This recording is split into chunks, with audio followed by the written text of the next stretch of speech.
Hello, everybody. It is January 6th, 2025, and you're watching episode 53 of the Dovecote with Andrew Gillis. Um, the Game Grumps have started a playthrough of Disco Elysium. Andrew, please introduce yourself. Yeah, hi, I'm Andrew Gillis. I'm a game designer and sometimes actual play performer, uh, designer slash author of Girl by Moonlight, and some other stuff that I'm working on now. Hell yeah. Very funny fact about this episode is that I've made the same mistake twice in a row. In the sense that on the Iron Void episode, which was right before this, episode 52, um, I also forgot to start the stream, and so we did a good amount of the episode in that episode as well. Um, and we've done it again. But that's okay. I think the uh, if you were to compare this episode and the previous episode to episodes before it, you would notice that I have a full time job. I think that is probably the thing that is affecting my ability to hit the start stream button. But nonetheless, very very happy to have you back. Former previous Dovecote guest, Dovecote alumni, yeah, Dovecote happy alum, to be here. Thanks for having me. friend of the show even. If we're gonna use like podcast parlance. Oh, let's bring in Intrero the interview bird. Um, so I'd love to, because I feel like last time we really talked about Girl by Moonlight. We talked about like, your process of getting published. Uh, and that if people want that stuff, I feel like they can go back unless you'd really like to talk more about it. Um, but I kind of want to know, like, what are you working on now? What sort of stuff are you cooking up? Well, so I've got two kind of things on the go at the moment. One is a two-player game uh, that I don't really have a working title for yet, but it's hard to describe. It's a time loop game in Ooh. which the two players are kind of interviewing each other or delivering soliloquies. There's a prose writing element, and the kind of general thing you're trying to accomplish in the game is uh, play to find out who the hell your character is and what Hmm. their deal is, and to have the other player kind of confirm or reflect back to you what you have been playing as you go. Um, so I'm pretty excited about that. I have never done like a two-player game before, uh, and it's a very different kind of format and space to be working in. And so I've got my like first prototype of that ready, and I've got to organize playtesting for it. Which organizing playtesting involves talking to people and looking at calendars, and so I've been a bit slow to get that rolling through my winter doldrums. But then the other thing I've got going on is recently John Harper put out the Deep Cuts supplement Hmm. for Blades in the Dark, and Girl by Moonlight is a Forged in the Dark game, and inherited a bunch of things that I wasn't super happy with, or were points of friction, or were a little bit cumbersome, but that were kind of outside of the scope of my initial design work to fix.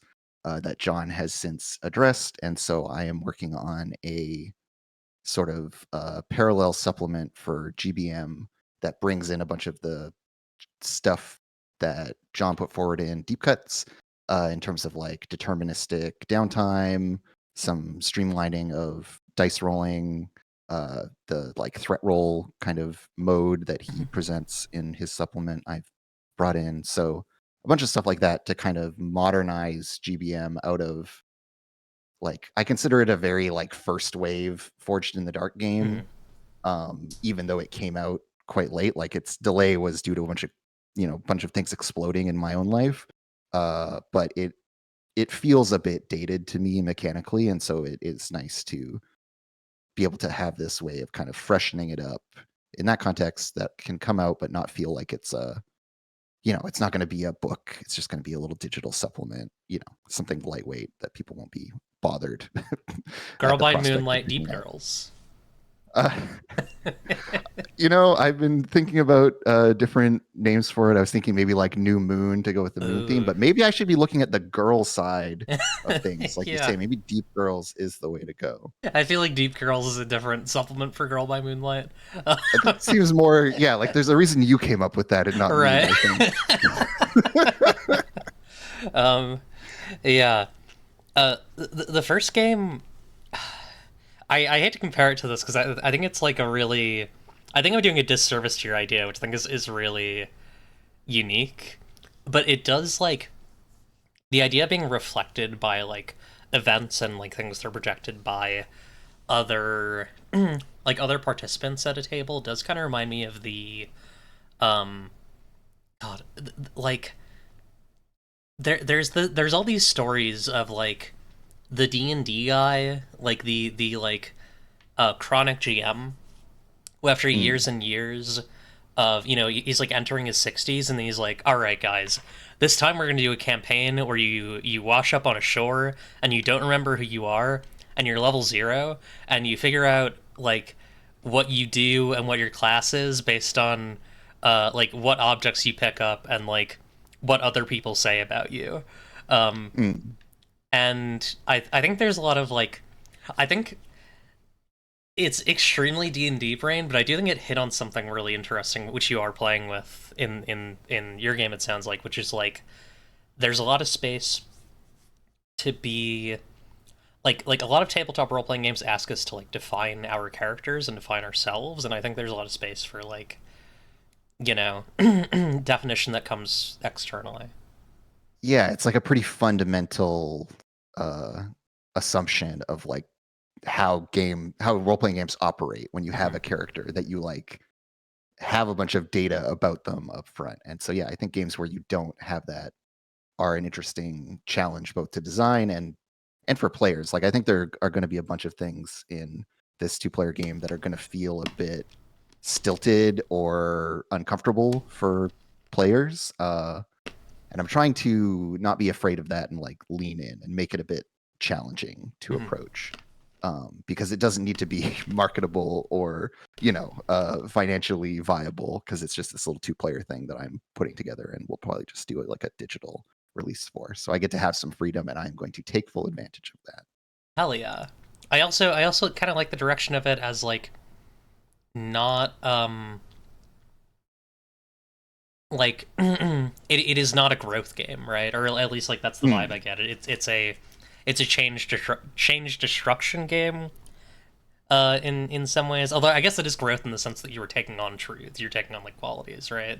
Or at Yeah, least there's like like an taking on. accretion of information, but it's not necessarily like yeah, like the characters don't develop in this very linear way, and there's like the fact that it is you're trapped in a time loop, uh Yeah. it kind of reinforces that idea, I think, that you aren't meant to like change a lot or be growing or be on this big arc, or at least you're not required to be. Yeah, that's very cool. And then the second thing I got, has anyone, I don't know if anyone's been on the Dovecote.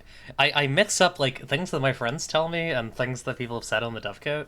I know Mm. someone in my circles was like, there's at least one person in my circles who's very into deep cuts, and at least one person who's not into it. And I haven't read it yet. Yeah, I'd love to hear your take on it. What's your on pitch deep on cuts deep in cuts? general. Yeah, Yeah, and like so mechanical philosophy. there are two sides to it. Mm. The bit that I am mostly interacting with in terms of my supplement for GBM is this like mechanical side to it, where John puts forward uh, kind of a variety of optional rules modules that you can bring into your game and kind of change how it plays or update it Mm. with these new approaches. And it's kind of meant to be like a pick and choose thing, which I think that part is really cool, that they're all optional. Um, I also am of the opinion that a bunch of them are strictly better than the original blades as presented, or clarify how the game was meant to work but wasn't quite successfully conveyed in the original text. So there's that side of it, the mechanical side, which I think is very good. And it's pretty hard to be angry about that. I think Mhm. if you take it for what it is, which is these are all optional, these are just ideas, do what thou will. Right. But the other half of it is this fiction component, which kind of advances the game. Blaze in the Dark has a canonical setting with a bunch of like specific stuff in it. All of that is open to your interpretation as you play your version of the game. Your fictional world is always going to Mhm. be different from someone else's. You're going to take these ideas and run with them in different directions, on and on and on. uh, John has put forward this kind of timeline update to the game where the setting moves forward, 15 years, 20 years, whatever the case may be. And there are new technologies because it is this kind of industrial setting. So people are inventing things and trying things out. There are a bunch of political shifts that, both within like the city politics and the kind of broader imperial politics. And then he has a couple sort of like kicker events, adventure ideas kind of things where it's like this could be the central kind of fictional pivot for your whole campaign of Blades in the Dark if you wanted it to be. I won't go into the details of what those are because for some people that might feel like spoilers. I don't Mhm. know. But basically, yeah, there are like a couple of big major events that make very strong, very bold, and very divergent statements about the setting and the possibility within it. And I could see people being mad about that stuff, right? Because it just doesn't fit their idea of the tone or the fictional possibility within the world of Duskfall and the broader Dagger Isle, or whatever the word, Broken Isles, the setting of the game. Yeah. That's really interesting. I'm very excited by the deterministic downtime stuff. That's really fun. Like I think that's a great change Yes, yeah, that's overall. one where it was like you could just totally get undercut by some bad rolls and just feel like, oh, this opportunity I had is just like gone, and like I need it. I need to recover my harm, or I'm fucked. Stuff like that. So yeah, I Yeah. think that one is a very big and important change. I didn't process that it was a timeline push. That's really cool. It's kind of wild to like think that like God, I'm almost like a little not jealous, but like I guess hopeful that like my own stuff can reach that point because I do think that there's like a lot of I don't know. It's really cool to think about like a setting, like a discrete indie TTRPG setting, getting like multiple eras of play. That's you just don't really see that often. Yeah, like if we look at the classic uh dominant game in the space of Dungeons Mhm. and Dragons and its various kind of canonical settings, they really are relatively fixed. I can't think of too many times where there's been like this big, leap forward and then a backfilling of the history between, this era of the game and this era of the game. Or if it does happen, it happens very slowly and very occasionally. So yeah, the possibility within the indie space to like make those updates more frequent, um, and to have them be lighter weight and interchangeable or optional or all these kinds of things, I think is really cool. And it's I don't yeah, I really like Deep Cuts for it being an example of some stuff that you can do both as a designer and then also as a table of people playing a game. Uh, and there's also like Yeah, a designer's notes section at the back where John talks about why his motivations for doing these things and his thoughts about them, which is also really valuable. So there's a bunch of cool stuff in there, even if you're not playing Blades in the Dark, and even if you never use these things. I think it's a worthwhile document to check out. yeah. Blades has the distinct honor of being like a both well played game and like well liked and well bought game. Like it's all of these things. Hmm. Um, it is. I've thought about the idea.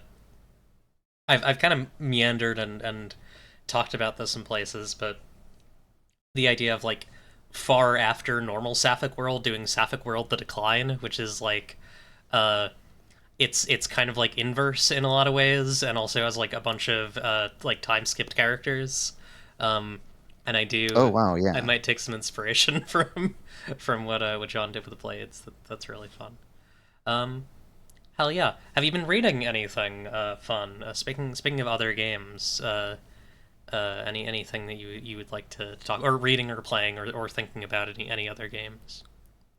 Yeah, so I have this ongoing game of Apocalypse Keys, which I think I was playing the Mm. last time I was on the Hmm. show. And that's still happening. It's a little bit spotty and infrequent. We're all, people in our 30s or 40s playing it, so scheduling is a nightmare. But folks have stayed committed, which is great, and we're continuing to explore the characters and all that kind of stuff. And I am enjoying that game still, and all of the kind of kernels and seeds of fiction and stuff that it has within it have been very fruitful and have expanded out to now where we have a lot of momentum in our own game, which is great. So yeah, we're still in that, and that has been kind of most of my playtime, except that my friend and fellow role-playing game designer Ash McCallan Hmm. invited me to do some actual play stuff with her, and so myself and her and a couple other folks have been playing Apocalypse World because we're doing this kind of we're running through all the indies and we're starting Hell with yeah. Apocalypse World. So I got to play that again, which I hadn't done in a long time, and like that game works. That is a good role playing game that is notable in the space for very good reasons. And one of our cast members, Josh, is like relatively new to role playing games, and so there's a certain I guess like didactic element to our sessions where we're trying to kind of bring Josh into the practice of role playing in this mode, and that has been a source of some friction, but also very interesting, and hopefully everyone's still having a good time with it. I certainly am. Um, but that has been a bit of a crash course for him because he is playing with myself, who's a longtime veteran in the space, Hmm. and Ash, who's been around for a while, and then also Sydney Icarus, who is a big time RPG theory head. Hell And yeah. so like they're kind of Josh has been thrown into the deep end in that space, and so that's been a whole production. Yeah. Um, so I've been having a nice time with role playing games. Still not playing as much as I would like, but uh, more than I have been in the past couple of years. So it's been good. But Yeah. none of the like cutting edge stuff. That's kind of the space that I'm still missing out on. Those those sorts of like not multi-generational, like There's a bit of that. Yeah, yeah. yeah, multi-generational, multi like expertise or like knowledge or experience level tables can be like really refreshing because I feel like there's like cynicism and like there's a bit of like cynicism and jadedness that comes from like playing a lot of games, and seeing someone like play, potentially one of their first games can be really cool. And also, I think on the inverse, like it's always fun to see someone who is like see someone who is really experienced, like be able to interact on that level with someone who's new. Yeah, yeah, like someone whose heart is still open to these experiences and who doesn't have fixed ideas about how to interpret the rules or how to apply them. Yes, it's very very fruitful. I like Apocalypse World is a great example of this, where there are a bunch of kind of conventions that have popped up over time with like the community of people playing the game. And so there are just like certain broadly accepted conventions or understandings about how certain moves will play out or what some of the possibilities are or what tone even to strike within the game, that kind of stuff. And so someone coming in without that and offering up ideas that feel very kind of out of place to that set of conventions has been really interesting as well. Yeah, Like more kind of threads of anime coming into Apocalypse World, which is something I am hell yeah. absolutely not used to ever. Like no one has ever done that in any of my Apocalypse World games previously, and it went off well. It was good, um, but it's just not the kind of thing that has ever come up for me. So little details like that, yeah, it's really cool. Yeah, I also I think Apocalypse World and Apocalypse Keys.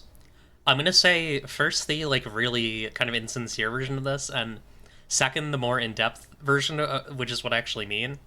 Uh, okay, here's the instant sincere version. Both those games are a lot more perverted than you expect when you go into them. Uh, and here's Hmm. the sincere version, which is both of those games have like an interest in having you do things to people in a really like fierce and scary and like potentially like you know dangerous, but like dangerous in a fun way, like dangerous parentheses good. um and Yeah, I like the think concept of intimacy comes up a bunch in both of those mhm, games, which is not, that was like a new idea at the time of Apocalypse World to like consider the intimacy as a thing within role playing.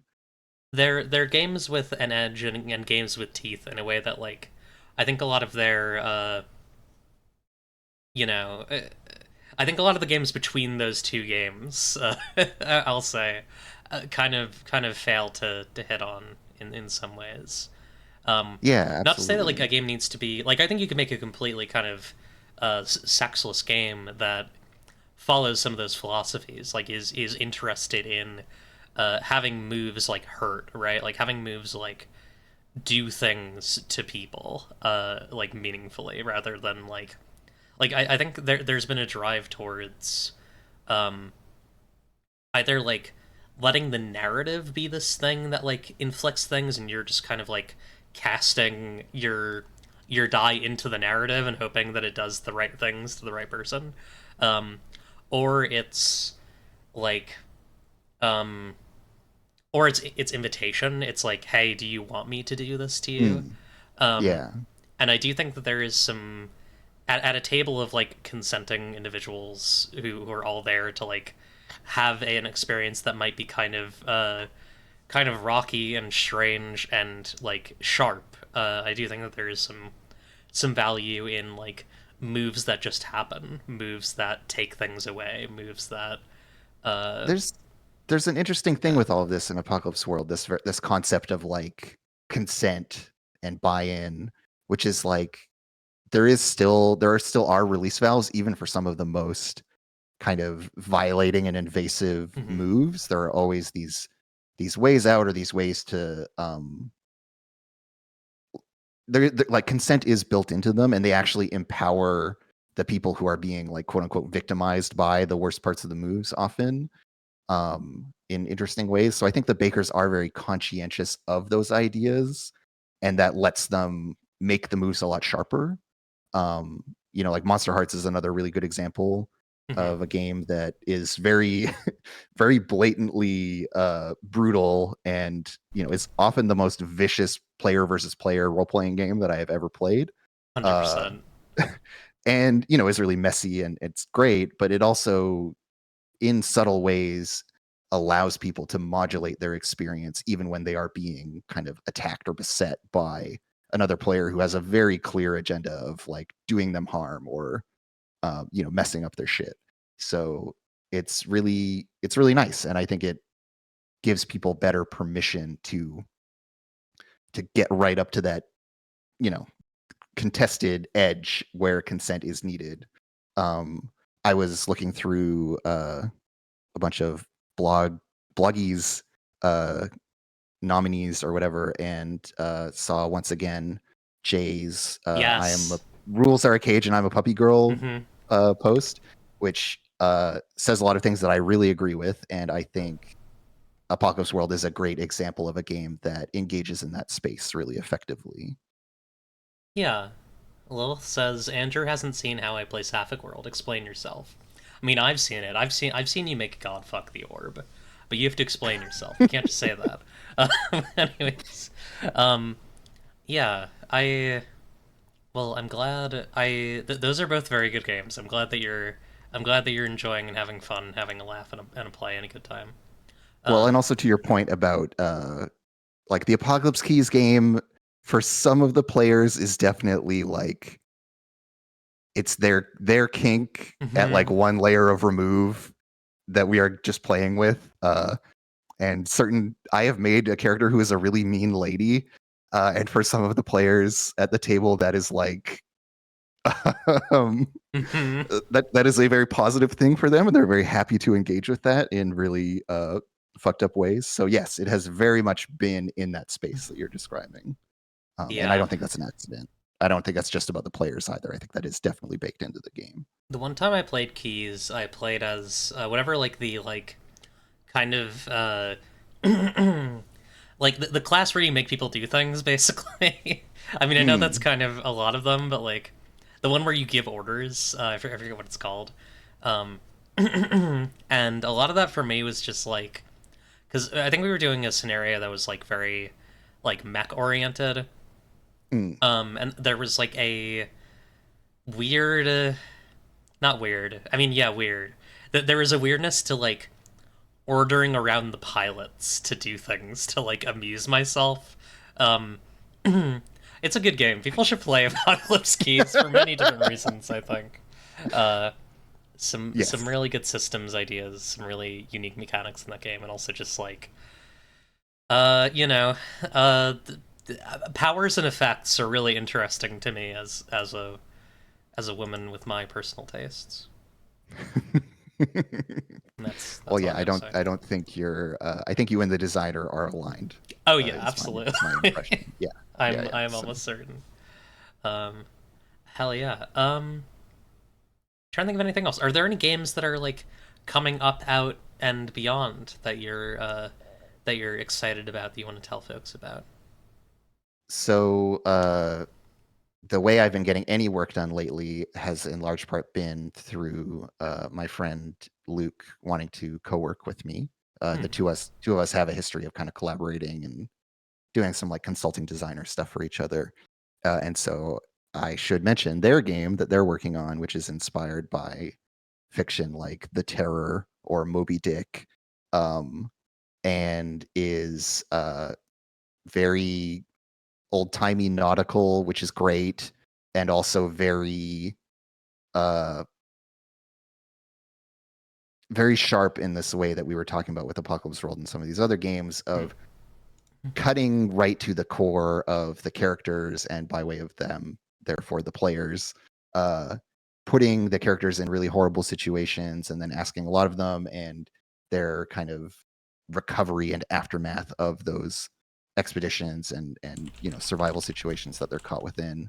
A lot of tense kind of interpersonal stuff on the ship. They're very cool things that they're putting together, and they've been posting a bit about it on their Blue Sky account. So I would encourage people to go check out Wildwoods Games, I believe, is what they post under. Yeah. But Luke Jordan, very good game designer, very much worth checking out. Doesn't always get their flowers, I think. So I would encourage people to go look at their work. Has Luke been on the Uh, show? I don't think Oh so. no. Wait, hang on. I feel like me and Luke talked about that the idea of Luke coming on. Oh, I need to. The failure of me. Luke, Luke, I'm sending you a DM.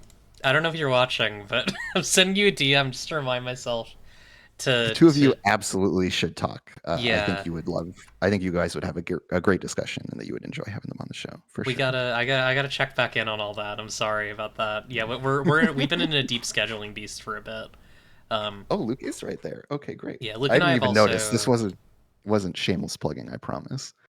yeah, Luke and I have also hung out before in the Possum Creek Games Discord, and Oh, right on. Yeah, I watched Luke work a lot on uh,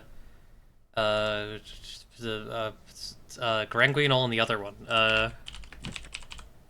Harvest. Harvest. Yeah, Yeah, grins. Uh, awesome.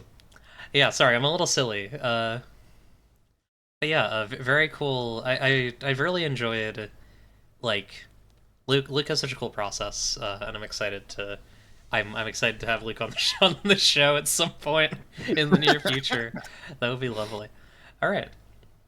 How do you feel about getting into news and then oh yeah, let's do this early, folks. Send emails, send questions for me and Andrew here to darlingdemoneclipse at yes. gmail.com.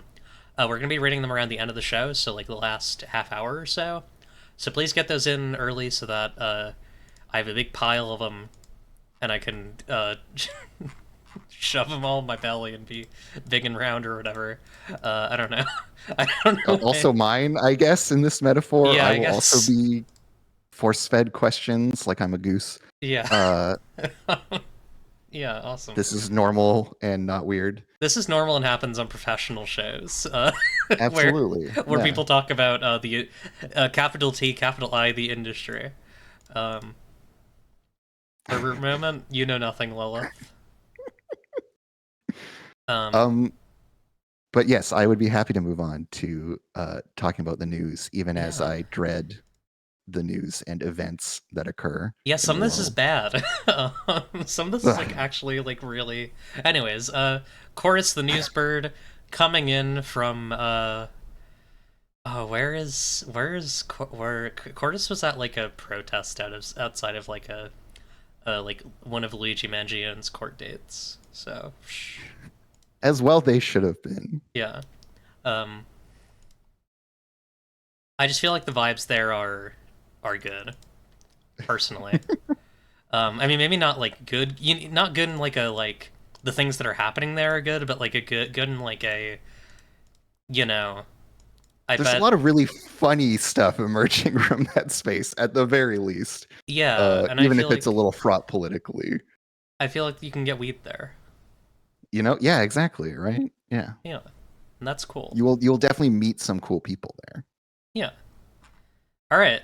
So we're gonna talk about. I've decided to pick the most friendly and nice news font for this because the rest of them are a cesspit, and I don't want to expose you all to that. Um, Mainstream news discovers D&D's species terminology change. The New York Times sparked a wave of culture war outrage over Dungeons and Dragons. So the New York Times did a 2024 profile on Dungeons and Dragons and focused on the 2024 player handbook changes on character creation. Basically, your race to species, your ability score increase removal, and also some of the like, as you can see here, some of the artistic stuff around orcs, some of the style stuff around orcs. Um, and also referenced Elon Musk's outrage over uh, Jason Tondra's forward and making the virtual Dungeons and Dragons, and then a bunch of other sites, including Fox News and the Telegraph, including actual like TV stuff about D&D from Fox, which was crazy. Uh, so yeah, um, you know, haha, Ha ha cool. ha. Yeah, I Um, don't even know where to start with this nonsense. I'm in Like, danger. they came to all this really late, I think is important to note, right? Like, this wasn't Yeah. breaking news. It was like eventually someone decided that they ran out of other things to complain about, and so this made it onto the New York Times, right? Like, Mhm. it wasn't caught up immediately when they released this, which I think is definitely indicative of how earnest a outrage any of this is. Yeah, it is a it is we're in like I mean besides like the mainstream media does this stuff, but I think it's also notable that like your grums and such I think picked up this wave again because that's what they do. Like Yeah, this is what it's about. No consumer awareness except for when culture war stuff is happening, and that's what it's about. That's what you need to have happen every time and every day. Um, yeah, because like role playing has a big chud community mhm. who suck and hate this kind of thing, and have very like shallow views and understandings of the hobby in general. And those people complained about this when it first came out, didn't get any traction because who cares? And yeah, like they maybe felt a little affirmed when the New York Times picked it up or whatever, but like it's still just pissing in the wind, all of this. Yeah, I also feel like um there's some like really weird politics around like the convergence of things that are happening around D&D right now where it's like there's a type of guy. And I would say this is many of these dudes. Baldur's Gate 3.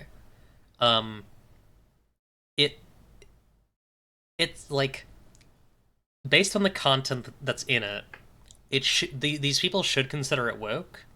But because it did well, and because it was a single player game without DLC, like it gets mixed up in their brains, and they're A like, bunch of their standard arguments don't apply to it.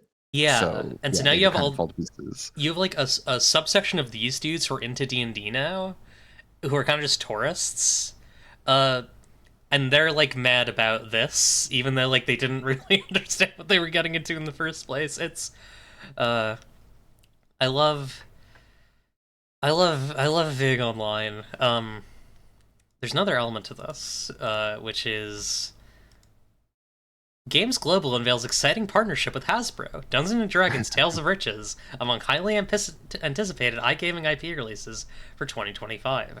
Um, it's mobile gambling. Yep. They're gonna use Wizards of the Coast property for mobile gambling. So you know, I guess you can be upset about, I don't know, orcs not like drinking blood anymore. Uh, but you know, And then this other thing, goes off without a hitch, even though it is yeah, much more it's sinister and whatever. is It's going fine. to materially harm a lot of people very directly by ripping money out of their pockets. Yeah. Yeah, but what if a slot machine had a big red dragon on it, and you knew it was the D&D dragon because it was fighting against Driss Do'Urden? And yeah, I mean that's the other thing, right? Is it's engaging on this layer of like so much stuff in our modern media ecosystem is like IP forward Mm-hmm. in this way that is like, very cynical and very just blatant, right? Like, yeah, they're gonna make the same this company, iGaming or whatever, Games Global is going to make the same kind of handheld slot machine, dopamine Skinner box type of deal that they always do, and just it's going to have the D&D logo stamped on it, and they'll have Mm-hmm. purchased the permission to do that, and that is meant to mean something. But I think it's clear that like Hasbro or anyone else, they don't really care very much about the integrity of their brand if they're No. engaging in this kind of stuff. And so it is very quickly going to lose its cachet and value as they, in more tacky ways, stamp it onto stuff like this that has nothing to do with any of the like you won't like this game just because you play D&D necessarily, right? Like it's not going to necessarily connect to like the experience of being at the table playing a role-playing game with your friends in any meaningful way. Yeah. I also feel like hmm, there's like some, I don't want to say pink washing, but there's kind of some pink washing going on with D&D. Like Oh yeah. I don't mean this is some gay art. This is some gay ass art, right? Like this is gay people art basically. Um and so is like a lot of the D&D art that I've seen, like oh, we're all at the table and like we're having a big feast, and we all have different hair colors, and like we're in the tavern where there's a non-binary orc a barmaid, and it's like listen, I love that sort of shit, but that's a very different game than what D&D is, and that's a very different company than what Wizards of the Coast is. They're the people who Yes. work with the Pinkertons. Like they are Y- heartless like money grubbers. And they have brought in people who can write this kind of content for them and have completely burned out and chewed through all of them, right? Mhm. Like there were various notable dismissals and quits of various people who were just like fed up with working there, or who were too who were pushing for change beyond the small sandbox in which they were permitted to do it, right? Like Wizards of the Coast would love for you to update their stats in their game or whatever so that it's less racist on that level, but do they want to have an equitable hiring policy or do anything else that's going to threaten their bottom line? Absolutely not. And Yeah, that, none of this is going to change that fact at all. I think that's our second article here is much more indicative of what operates at the heart of Wizard of the Coast, Hasbro, etc., which is they want to make money and they will do anything to do that. yeah. This is what you And see. they This is think the that this beating, first bleeding thing is heart. going to help them. Yeah, they think that the first thing is going to help them make money too, right? Uh-huh. It's like how Raytheon has a pride float, like Yeah, no, it's exactly like that. Absolutely, I agree. Um, so yeah, you know, if if you know anyone who plays D&D and keeps talking about how like, wow, we had an awesome session where like we fucked the local bard uh and a huge dragon woman stepped on our rogue. Uh, tell them about Sapphic World. I was gonna say they should just be playing Sapphic World. Clearly, Yeah. yeah, the game that's actually about that stuff instead of shoehorning it into their D&D game. Yeah, I completely agree. At this point, I don't know why people want to make content for Wizards of the Coast, either for free or paid. There's a lot of people who earnestly really like D&D. I think for often uh, complicated reasons. I I won't, feel like I it won't say bad gets reasons. conflated with the hobby itself a lot of the time in a way that is not helpful. Yeah, I think a lot of those people just like I firmly believe that everybody who plays exclusively D&D has a thing, has a D&D means a bunch of different things to a bunch of different people. Because it's like such a clusterfuck of a game that's like so driven Mhm. by uh like kind of, almost like a verbal history or like a Yeah, verbal like play play culture. culture supersedes what the actual rules and supplements and etc. of D&D. That all the products that are being produced for D&D, sure, that goes as far as it does, but like the practice of play of Dungeons and Dragons is way bigger than that and way more expansive and encompasses all this like fan made content and all this free labor that is being given to WotC and all this kind of stuff. Yes, absolutely. Yeah, and I think for each version of D&D there's an indie game that exists or will exist that fulfills the actual thing that those people want. Yeah, Um, and a lot of them definitely. are fantasy games. Like a lot of them are like really expansive, like advantage first crunchy fantasy games. Uh, it turns out there are a lot of games out there. Like you are not limited to D&D and Wanderhome. Not to spit on Wanderhome, but like I think people are like very limited in what they think of like what an indie TTRPG can be. Um, there's so much great OSR stuff that I think great OSR, great like PBTA, great FITD, great original systems. Like you got to Yeah, there's all this explore. stuff that's very close, that's like a very near neighbor to D&D that would be very easy for people to jump into and probably give them more of the stuff that they like out of D&D, but that they just, yeah, no one knows about it, or Mhm. at least not on the scale of D&D. Logan the GM says, I actually started making content for Wizards of the Coast. I've even been paid to do it. I'm just frustrated by one, the OGL thing, and two, Pinkerton shut as mentioned earlier, or shit as mentioned earlier. I'm just hoping to see people who have, like me, who've decided to leave the D&D space. Yeah. Um, yeah, no, Luke, you're absolutely, yeah, go play OSR. Look at the OSR games. I think a lot of people are, like, OSR zines did so well in Zine Quest last year from what I saw. And there were so It many of them. seems to really be picking up momentum. Yeah, like I think Mothership has helped this as well. Like a Mm-hmm. bunch of very notable games within the space have definitely helped push it up. But then people will, yeah, be led into all this other stuff that's happening there, and it's a Yeah. very good, productive hobby space. Well, I'm actually shocked to hear that someone got paid to make content for Wizard of the Coast, also because surprising. they mostly don't do that. Yeah. Um, hey, you want to talk about a another huge company that's done significant damage to the TTRPG space? Yeah, I would uh, love that. uh, so we're gonna talk about Warframe. Not for any particular reason. I just wanted to talk about Warframe. I mean, there are some reasons. There's some thoughts that I've written down.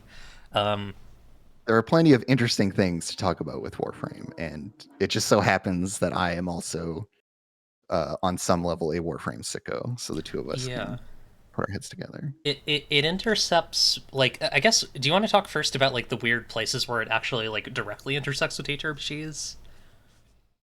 Yeah, I think Because that's definitely an interesting place to start. yeah, I think the first big one that folks will know is Gil RPG's Frame, which didn't come out because a bunch of nerds got really mad about the art, um, which sucked.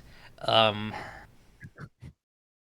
I I don't know if DE was involved in that. I really hope they weren't, because I think like that would really suck to learn if they were. Is Frame the game that basically got like copyright struck? It's Am I thinking of the same one, or was there complicated. another game where that happened? You are thinking of the right game. Okay, yeah. I remember it being complicated though, because I think it was like it got someone said something about like a lot of people were like, "Hey, you might get copyright struck," but at some point, Gillis just kind of decided, or Spencer, I forget his last name, uh, just kind of decided to like take it down and kind of just gave a rough explanation of like, yeah, people were being really annoying about it. Um, Mm. but we don't have like 100% like there was legal action against the game. So it's an interesting thing. Um, I'm kind of glad that I don't know a little bit because I feel like it would affect my relationship with that game. But you know, with Warframe specifically. So if you go to the Frame page on itch.io, Hmm. uh, it reads as follows. Remember when I tried to make a really cool game as a love letter to Warframe? Remember when the gamers got mad? Anyway, here's Frame. It became something a lot cooler by becoming Lumen and then Nova. Suck shit, gamers. Oh, and we played it on stream once. Just learned DE is making their own Warframe game with their own quote unquote custom system. Lol, Lameo. Frame is free. You decide which system is Wait, better. oh shit, hang on. I didn't know this was available. It was like $5,000 for a while. Hang on, wait. Oh hell yeah. So I'm just going to click on this download button. Yeah, so we can actually look at the art. This is okay. So yeah, this is interesting. Um, so one of the big controversies with this game was I don't think it says the Volt looking art was that basically the designs for the frames were very directly inspired Hmm. by the first four frames in Warframe. You know, you have Steel as Excalibur, Amp as Volt, Flux as Mag, and Bull as Rhino. First four available frames in like Yeah. current Warframe. Um, like you know, if you Oh look yeah, at like Steel is very close to Excalibur. yeah, Very, very close. Even has the little head spike. I hmm. Here's my thought on this. I have a nuanced take on this, and I'm gonna try and be generous and kind and broadly be a good being. Um, I think it's like really disgusting that people like fucking attacked Guild RPGs about this. Um, Agreed. I Yes. do also, uh, man, I'm trying to be so careful because I know that my words can be like misinterpreted here. Um, not by you, but I feel like broadly. Oh, but we're Um, talking on the internet here, Clips. So yeah, and I'm a getting transom. misinterpreted is going to be the main activity that Yeah, happens. Yeah. I okay. If I were making this game, I would have done art and designs and concepts that were more different from Warframe on an artistic level. I'm not talking about copyright. I'm not talking about ethics. On an artistic level, I don't like that they're so similar, Yeah, but this is a very direct fan creation is kind of the vibe here. yeah. However, I don't think anyone should have gotten mad at Guild RPGs about this. I think like no one should have been like Yeah, like you what's know. the harm here?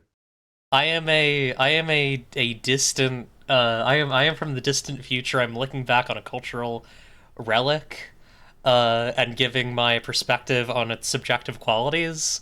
But I think objectively, no one should have gotten as mad as they did about this game because it's really not a huge deal. As you said, it is a fan game, It is a fan Yeah, TTRPG. like they're very explicit about this being a love letter to Warframe, and that might mean that it looks a lot like Warframe. Go figure. I don't Yeah. know. Yeah. Um, but yeah, it's really interesting. I didn't know that was available. If folks want to go get Frame, it was $5,000 for a long time.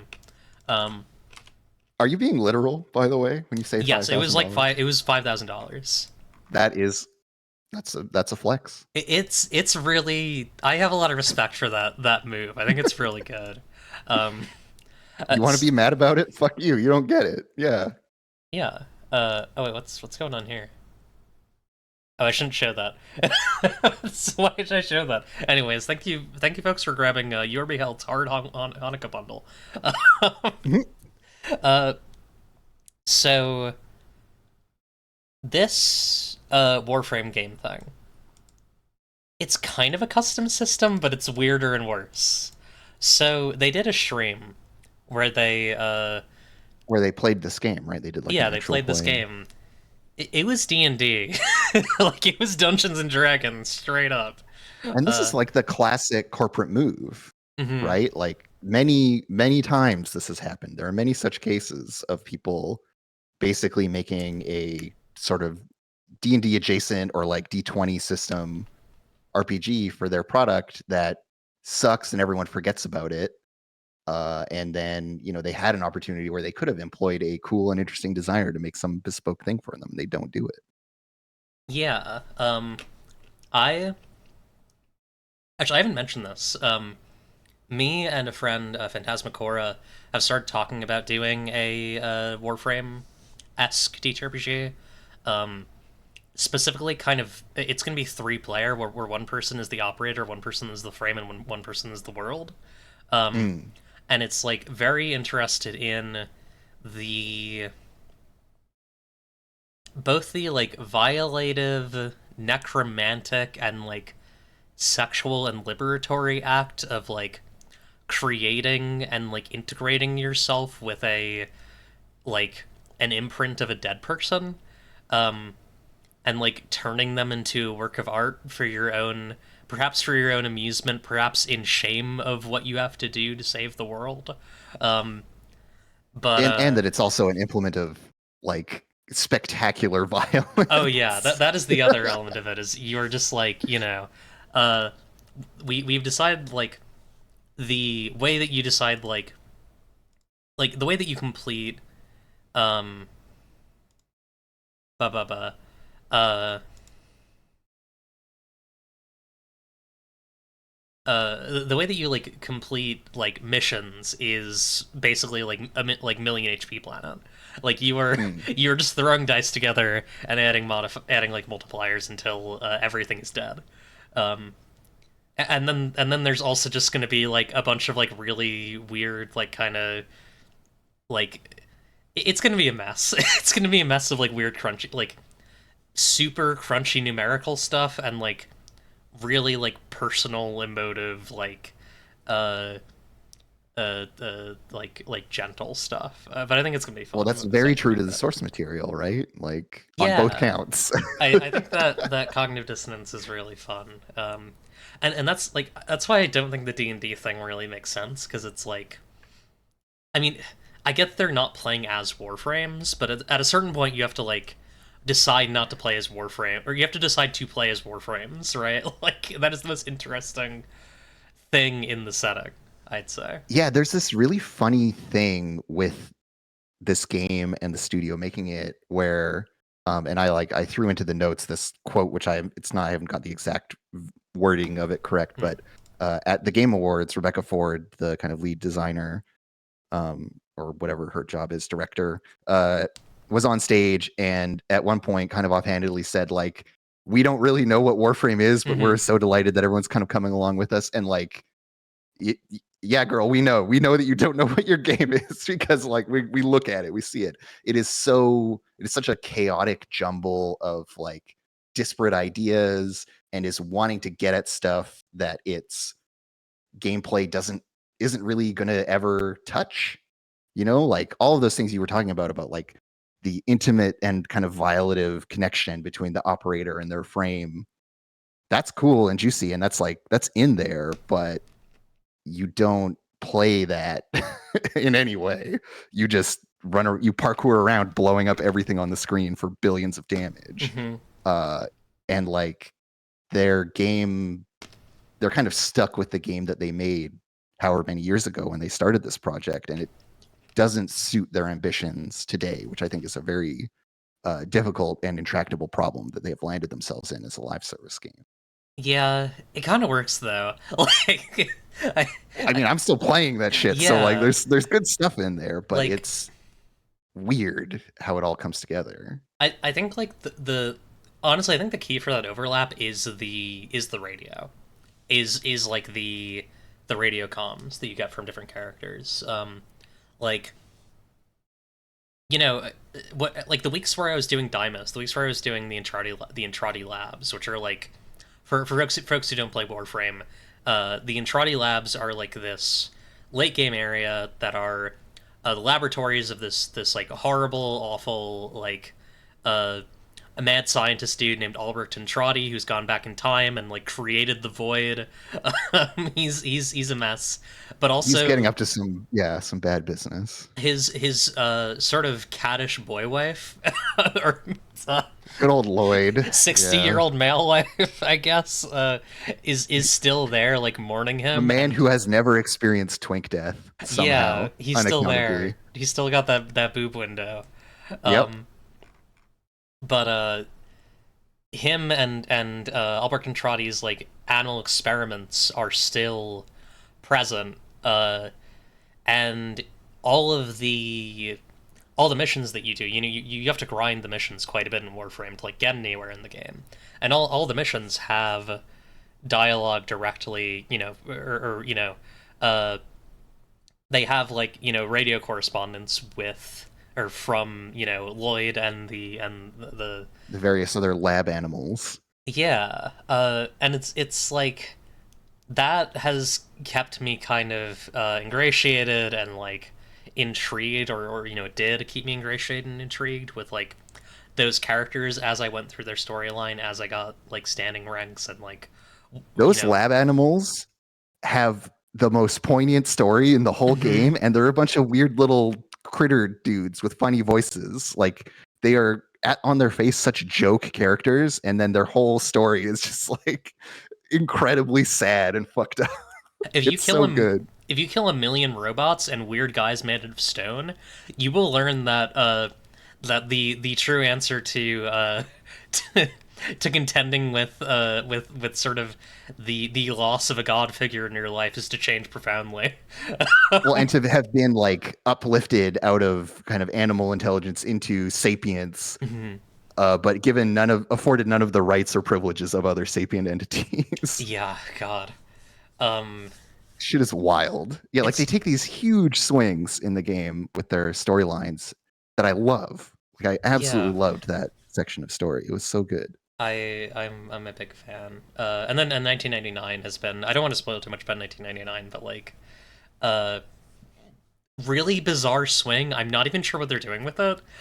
Like Yeah, it's like really there's a lot going on there. Like the whole nostalgia thing is like, there's like one silo where there's that, but also like what even is going on plot wise with it? Like, well, how does it operate? Is this the past? Is this an alternate timeline of the past? What the fuck is going on? What the fuck is Albrecht's deal? Like, why are there Warframe? Why is the guy Excalibur? Like, what is going on? Shit is yeah. bordering on incoherent for me, even as I like am trying to understand it. And it all seems really cool, and I like trust them to go somewhere with it. But I'm like really like, whoa, okay, what the fuck are we doing? James Gunn played Warframe before making Guardians of the Galaxy 3. I still haven't watched that movie. I need to watch that at some point.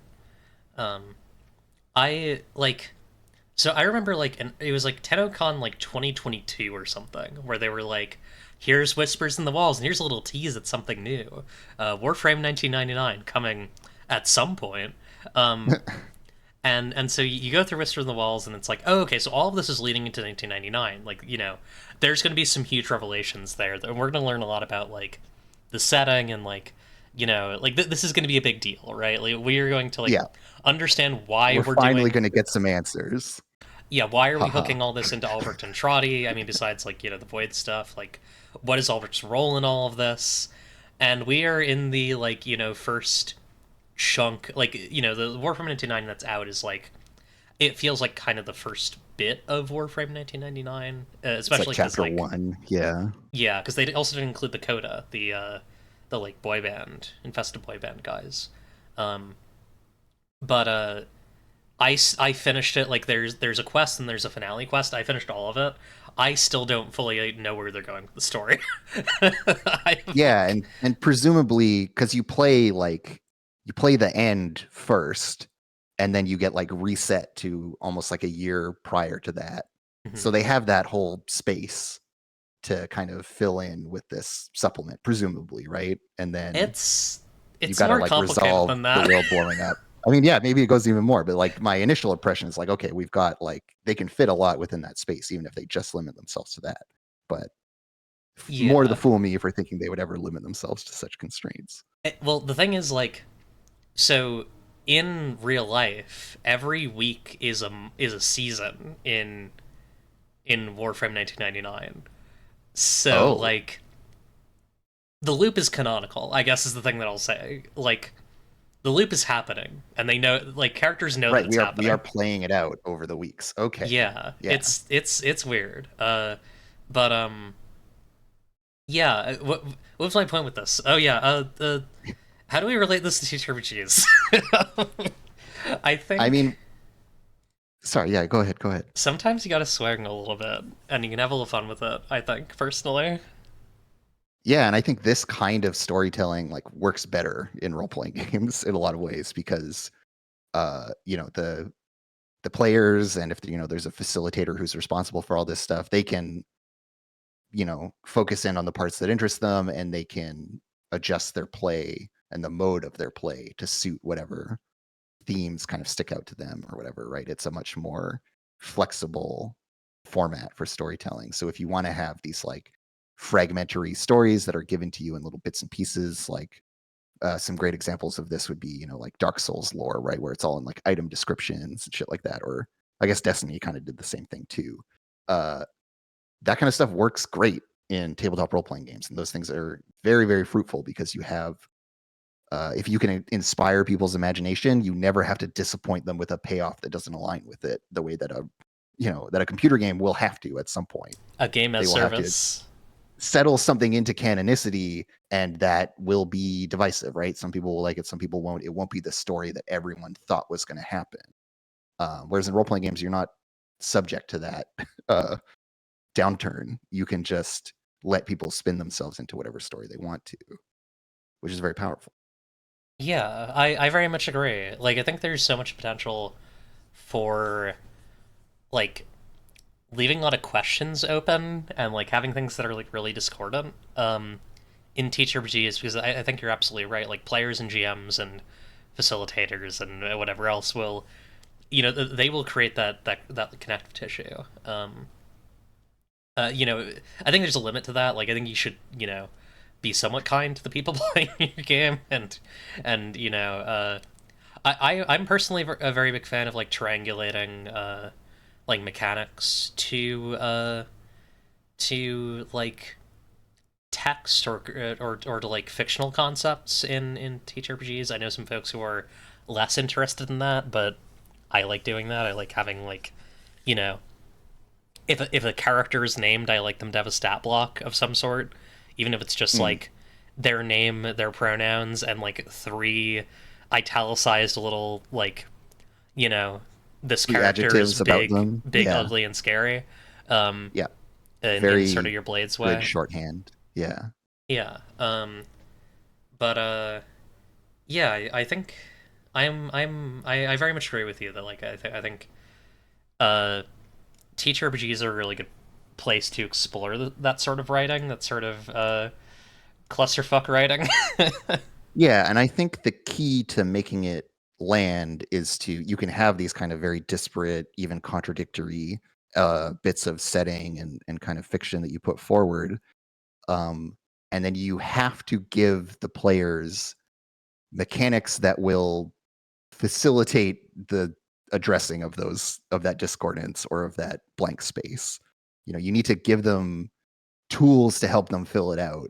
I think it's very rude to just give them all of that and then put them in like a very open-ended kind of OSR thing. I mean, there's a version of that could work. I mean, I'm not trying to discount it completely, but like, it is courteous to the players to provide them with, like moves that interrogate the fiction, moves that let them ask questions or assert truths, these kinds of things, right? So if they make the game about that process, then it's very fruitful.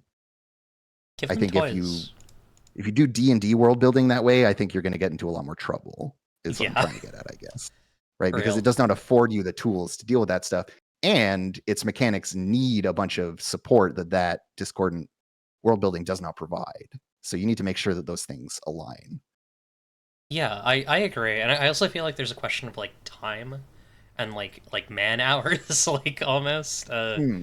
Like I think a game that it is easier to build the connective tissue if like uh if you're doing it with like with like spider silk rather than tar.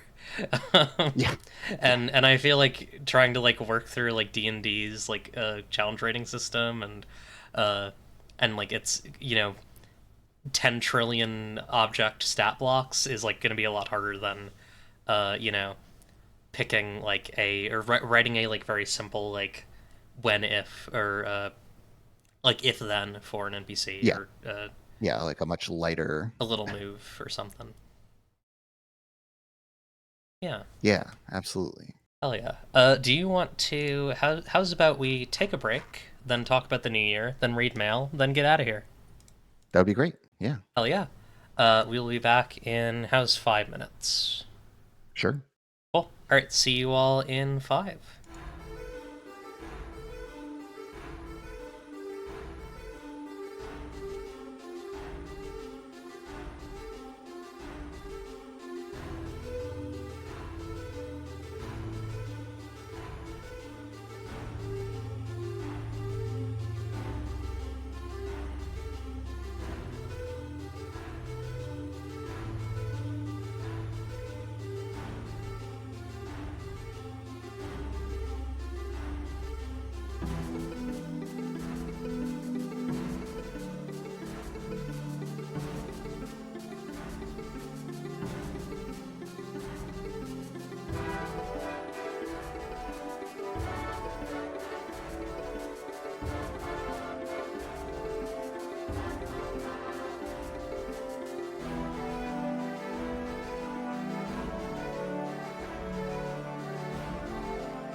Hello, everybody. We are back with more Dovecote. Um, and next, we're going to talk about a concerning trend that you may have heard about Can among I the actually youths. can I interrupt? Yeah, of course. Can we backpedal slightly? Yeah, Because sure. there's one little bit about Warframe that I want to talk Yeah, about. we can talk more about Warframe. Which is that it is a world full of weird freaks. Yeah, You never meet just like a guy in Warframe. You always meet some kind of fucked up freak. And it's so good. Honko's Like, kind of a guy, but he's like kind of a frog-faced guy. yeah, and he like sends you off to murder 1,000 people and then goes, good, I can take lunch early. Like Yeah, he's a weird little freak. he Like does. just everyone, and they've only gotten weirder over time, right? Like Kanzu is the most normal. Hmm. And then it just gets like there's a lady with extremely intense arrested development who is, half of her is a weird techno flower fungus thing, and she's really horny about you gutting fish. Yeah, that's That's a true. character. Yeah, that is Like, true about her. like they're just I fucking love the characters in Warframe so much. They are such weird little freaks, and I love every single one of them. Your best I friend just is a needed to little say owl that's a butler. that. I don't know if he's my best friend. He's my best friend. Are we talking about Ordis here? Yeah. Ordis is also like a former big deal war criminal guy or something. Yeah, the Hex asked me about Ortis, and I said that he was my best friend in the world. That guy has some skeletons in his closet. Is all I'm He saying. does, but if you didn't play the event, you wouldn't know about them. Yeah, I mean, I guess you could also get every single like codex, but you know, who's gonna do that? yeah. And so I guess the thing I want to make just here in conclusion about Warframe is that like an inspiration you can take from it is don't be afraid to make absolutely fucking bizarre characters, which I know Eclipse you have no problem with because I've seen what Sapphic World looks like. And that's great and that's good and we should do that more. We are too concerned with games full of just regular people when we could have weird freaks, and weird freaks are good. Thank you for Yeah, indulging me. Sorry. we gotta go freaks. And now we're gonna talk about a concerning trend that's sweeping the nation, and it might be affecting your children. It's called 2025, and it's a new year that they did, and now it's happening. Um, how are you feeling about 2025? Oh my gosh. Yeah. I mean, 2024 was a pretty tough kind of downturn year for me. So I'm Mm. hoping to have some momentum this year, but there are various things out in the world conspiring to make that difficult for me. So we'll see how much success I have. There are factors, there are Uh, enemies. yeah. I'm just trying to organize playtests, That's Yeah, it. This I is my believe in only you. goal. And it might be too much. I think I believe in you. Well, I appreciate that. Um, Yeah. I mean, we're going into like an extremely chaotic and incoherent political climate that is very concerning. yeah. Um, and so I feel like I am at least able of any year in my life to like make any kind of prediction of what the fuck things are going to look like, January 2026. Yeah, it's hard to tell. It's hard to look forward to that. I mean, and not Yeah. not in that sense, but like look, it's hard to predict, right? Yeah. Yeah, exactly. It Um, just feels very volatile at the moment. yeah. What are I wrote down here like in terms of TTRPGs, what are we hoping to like see more of and less of in this coming year? Yeah, I mean, I would love for um the funniest timeline to occur where Elon Musk buys and kills D&D. Yes. That would Yes. be the funniest thing, and we're already in the stupidest timeline possible, Hmm. so why not?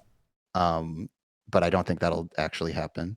Um, like I would love to this thing that we've talked about previously about like people discovering the world outside of D&D. I think that has been true for years now and remains true that I would love for more people to make that jump. And not just so that I can sell more books. I'm not really worried about that, but I think it's just Hmm. like good for the it would be good for role playing to be more of a folk practice than a product. Yeah, I And agree. I would really like to see that, even if it is an outside chance. And in terms of like types of games, stuff that I would be excited about. Yeah, I think I want a good sci-fi-ish or Ooh, like yeah. not necessarily like spaceship space opera sci-fi, but like a sort of Gibsonian near future, like the peripheral kind of sci-fi thing. Ooh, That would be fun and cool to me. that's fun. Love that. I what am I open for? Uh, I feel like there's a predictable answer here for me, but I do feel it very deeply in my inside myself because I'm Mhm. already seeing a lot of it. Which is like I hope that there is a I hope that folks who want to make like um really like perverted, ugly, disgusting, evil work like feel comfortable doing so. I have Yeah. my doubts about how safe of an environment the next 4 years are going to be for that. But I Yeah, that is a also, big challenge. Yeah. yeah, I'm also like I don't know. There's a part of me that like feels like that stuff will persevere in a hopefully will persevere in that environment in some sort of way, and I hope that continues on. um I mean, it in the face of all of that repression that we're seeing, right? Of like, I don't know, the prudishness around pornography and this big campaign against it, and also the conflation of like, like rendering all trans bodies pornographic, and therefore explicit and meant to be pushed out of society. Like making your fucked up, weird, kinky, and very personal art is takes on a much more revolutionary character in that context. And I think it's very important in that sense, even if it is dangerous also. yeah, I think about how like the shape of some of the like the Stonewall riots and like uh protests following it were the the aesthetics that you saw there are things that have been kind of shunted to the edges of the queer community now because of sort of a desire for corporate not the queer community broad at large, but I think like the I will say that the cis male gay community. Yeah, there But were a bunch of people who were kind of brought in as respectable kind of elements within the space, and they were kind of uh, taken into liberal kind of mainstream, and then the rest of us, huh, not so much. yeah, and I hope that I mean not really hope. I uh I am hopeful that that a like Puritan craze will make other queer people who may have been Puritan themselves see the light rather than kind of double down. Mm, But I don't know. It's hard to see where we are deep in the fog of war. It's hard to see where the battle lines will be drawn um, in the next 4 years, and in this year even. Um, yeah, and like importantly, like how organized and effectual the opposition will be, because this like kind of big tent of reactionary sentiment that has been formed, we can see some fraying in the coalition already, because they have gone so wide, and the thing that has unified all of these people is mostly negation. They don't have like a coherent set of policies or whatever to rally around, and so you might see a big fracturing and disagreement of like what to actually be done once they have seized the reins of power. yeah, I mean And that's what we happened can in we can have some hope 2016. that they'll be, yeah. Yeah, I agree. Because like I not to do politics on here, but to talk about politics on the Dovecote is an apolitical teacher Brigitte show. I promise. I don't talk about Israel Palestine ever. Um, but I think like I think it is interesting to see, as you said, like the fraying, the fact that like they have made this, they've put this big umbrella over themselves, and half the people under the umbrella are are more racist than they are greedy, and half the people are more greedy than they are racist. And they're all incredibly paranoid. Mhm. And yeah. Um, and I think it's interesting because I feel like one of the like analyses that I kept seeing was like, I don't know, maybe this time they'll be competent. Like maybe this time they will do evil competently, um, and I think like because they won so handily, right? And like it looked that was the shape that was it was shaping up for. But now you have so much disagreement there, and Like people still get hurt before in they're this even in chaos. power, like sorry, I know keep you're good. going. People still get hurt in this sort of chaos, but like Yes. it is it's the crack of a whip rather than the rather than a forced march, right? Like it is it's a gunshot in the air rather than a firing line. Um, and so I do hope that they destroy themselves and each other. It couldn't happen to a better group of people. Hmm. Yeah. Um. Well, you want to read the mail? Yeah, sure. Hell yeah. Let's bring in Apocrypha the Mailbird. Okay. Now. Oh, hell yeah.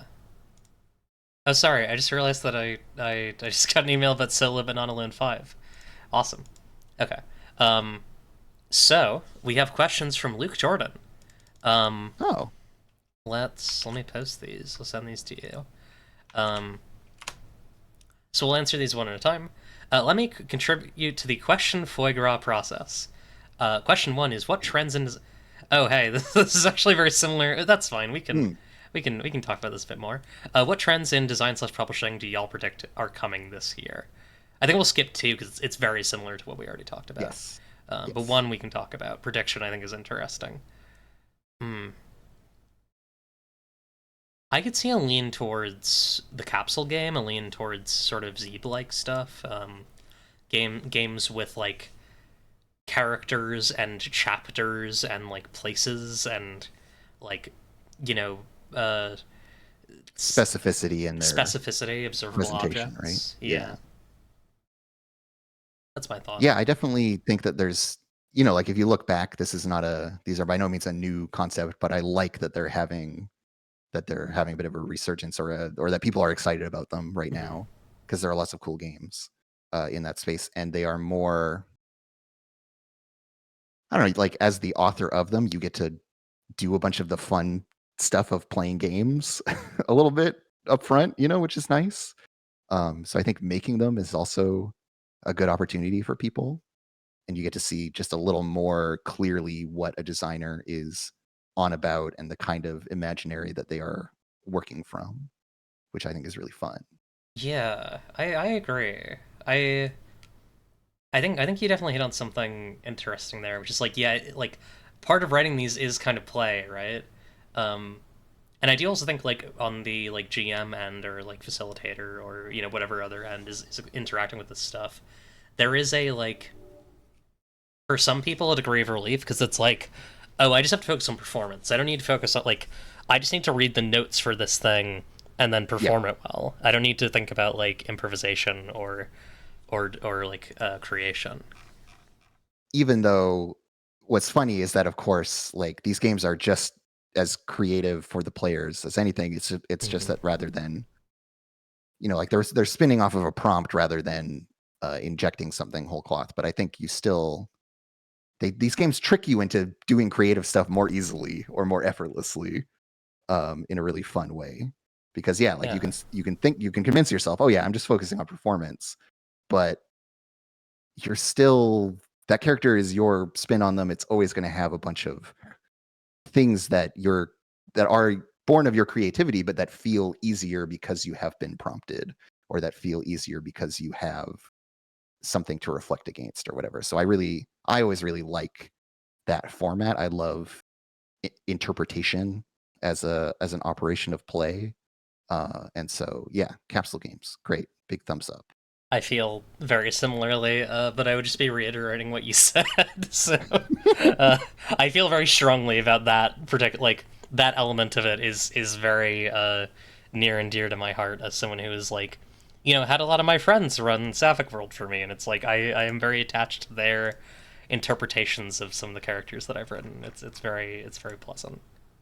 Yeah, and I think it's fun for the community as well. I've probably made this point a million times historically, but like a fun thing about Apocalypse World is that there are a bunch of like canned NPC, even if it's just the name. You might be like, oh yeah, well, what was Rolf Ball like in your game or whatever?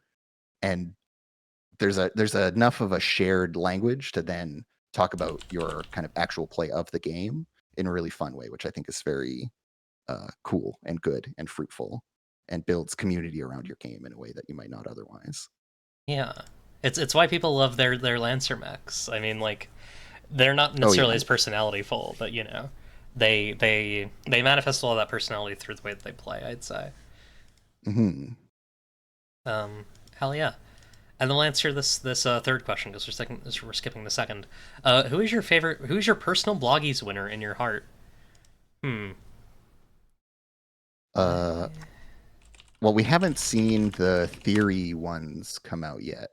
Is that Uh, correct, or did they come out today? let's But see. Did the theory winner come out? It's probably Puppy Girl if I have my druthers. Uh, let's see.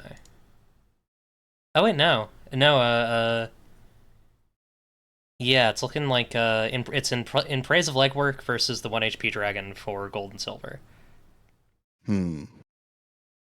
I mean, I loved the puppy girl post and broadly agree with everything written in it.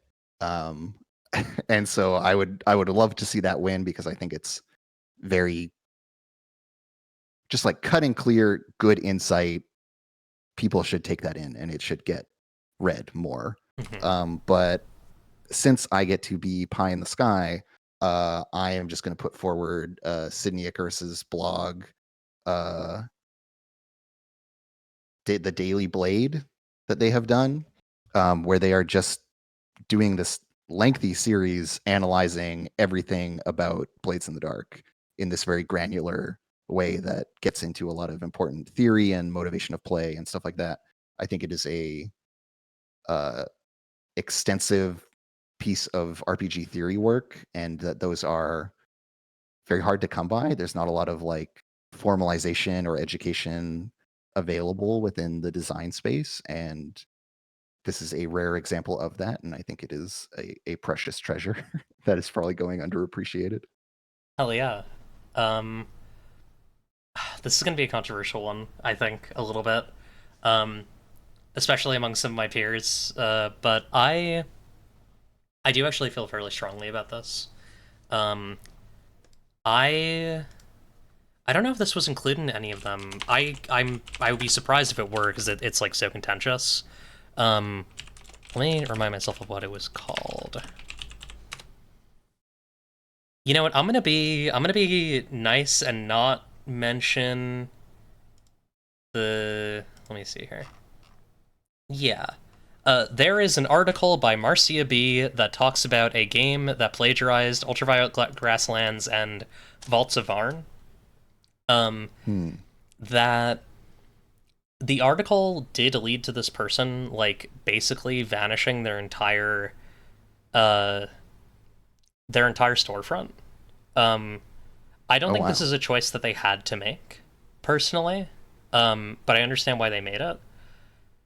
I feel very strongly that this is actually a very, very good piece of journalism. Um, because this person took significant amounts of work from other creators in the space and used it in their book without crediting them, uh, in a way that was like, you know, not just like a zine kind of scrapbooking. It was very like here is my product that I'm selling you for money on my storefront, and Yep. I'm taking things from people who uh, also made things that they're selling on their storefronts. And, no one had really identified this. Marcio was the first person, as far as I know, to talk about it. I'm sure that I'm sure this was a collaborative process. I'm sure some other people noticed this, and um, it was a conversation. I talked about this on the show when it happened. Um, I could imagine for for a teacher for like a specific vloggy for like teacher journalism in blogs. I feel like I would give it to that, even though I'm like not entirely happy with like what happened from that. I think it's a very good piece, and I think it's a very well considered piece. Mm. Um, but yeah, always difficult. And then also my joke answer is you should vote for Darling Demon Eclipse.gay for best for best For debut best blog, upcoming right? blog. Yeah, but yeah, Well, I that'll be did read eventually. your very compelling Treasures, Realms, and Guys post, Oh, both parts, and I had a great time doing it. So yeah, people should check that out. I'm glad you like it. Yeah, if you go to Eclipse.gay, you can see my you can go to the blogs tab and go look at that. Um, I want to write more of those. I have some that I just need to transfer over from my defunct Patreon, so that will happen eventually. Oh, Um, cool. Hell yeah. Good questions. Thank you so much, Luke. Next from Lilith. Um, this is a nice little question to end things off on. It snowed today, so this is fitting. So I, Lilith, am experiencing my first proper winter. What do y'all think about winter and snow? Hmm. Well, I live in Vancouver, which is like the one part of Canada that doesn't get a ton of snow and have really Uh, hard winters. Um, and so, in the broader context of my nation, I am tiny baby about winter. And further to that, now I use a wheelchair to get around. So snow, bad, worst thing. Even the things that you're used to clear snow also suck. Wet sidewalks kind of just suck. It all sucks. It's bad. Get a warm coat and some nice boots, and you'll be all right. But like, yeah, fuck the snow. I'm an essential worker. Oh um, no. I haven't experienced like really deep snow yet with my job, but I do have to go in no matter what the weather is. So you know, Yeah, not my favorite at this point, at this juncture, but it is pretty cool. I do like the cold of it, and it can look very pretty. it's very Um, beautiful when it like first falls. But yeah, like snow within an urban space is a complicated affair. yeah, one of my coworkers was telling me she used to live in okay, where'd she live? She lived somewhere. She lived in a city, and she lived in a basement apartment. Oh, sorry, she lived in Albany, uh, Mm. in New York, and she lived in a basement apartment, and it was like a foot of snow, but she didn't know this when she was like inside, and so like she opened the door and it was just a wall of snow, and she had to like yell up to her neighbors to like get them Yeah, to let her out. to like excavate her from Yeah, that's wild. it's wild. I also don't get days off due to weather. Thankfully, I'm also not responsible for getting myself to work, as the company that owns the mine provides busing from town to the work site. That's good. I have to drive my teensy little Ford Focus through snow and rain, so uh, Yeah. Ugh. I might be looking at I might be looking for a 4-wheel drive at some point, just so that I can make it through Contend that. with. Yeah. But yeah, So snow is if I may interesting. indulge in a little anecdote Yeah. about work and the snow. So I used to work as a bike courier for a little while. And I did one winter, and it just so happened that that winter was one in which Vancouver got a very unusual amount of snow. We had like a foot of snow, which almost never happens. And so the city isn't like equipped to deal with it. It took a long time for them to end up clearing it.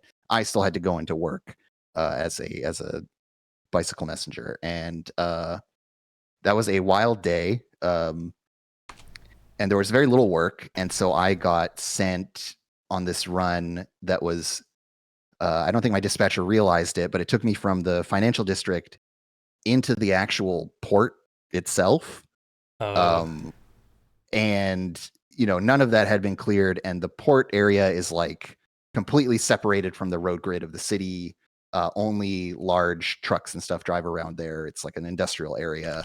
um, and I'm like soldiering through this because I just at a certain point was in like a fugue state.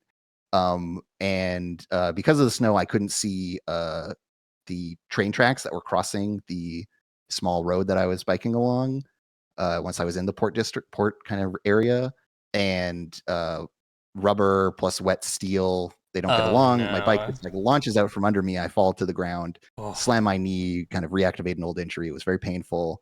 I'm very stunned, and I just hear this like grinding sound behind me. And as I'm picking myself up, I turn and look back, and there is like a large 2-trailer shipping truck just like grinding to a halt towards me, but like it's not clear if it's going to stop in time. And I guess the driver had been going like slow enough, but it like came to a stop within like a meter of me. And I was just like stunned, staring at this thing. Uh, and then had to like do the rest on foot because my leg was fucked up. It was great. Love the snow. yeah, that's man, you you hate to see it. Yeah, yeah, Well, I'm gonna be heating up the Earth relatively soon, so don't worry about that. Won't have any great. long-term problems or impacts, and Yeah, I foresee no issues. yeah, should be good. Thank you so much for being on here, Andrew. Is there anything else you would like to tell folks about before we call it a night here?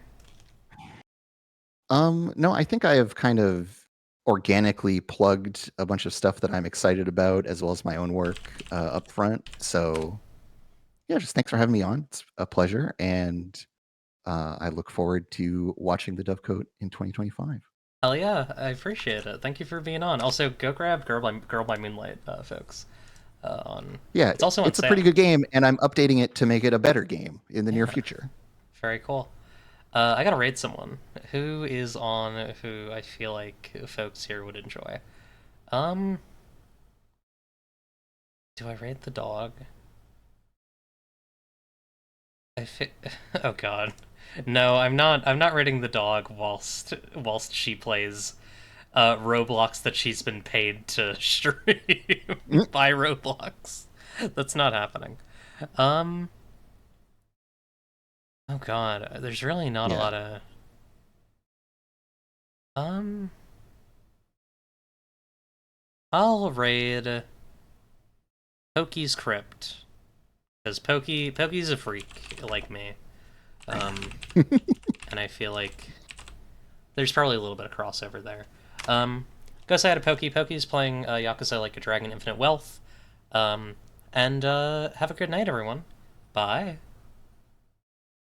Uh, Remember, if you don't like what you see, you can change it.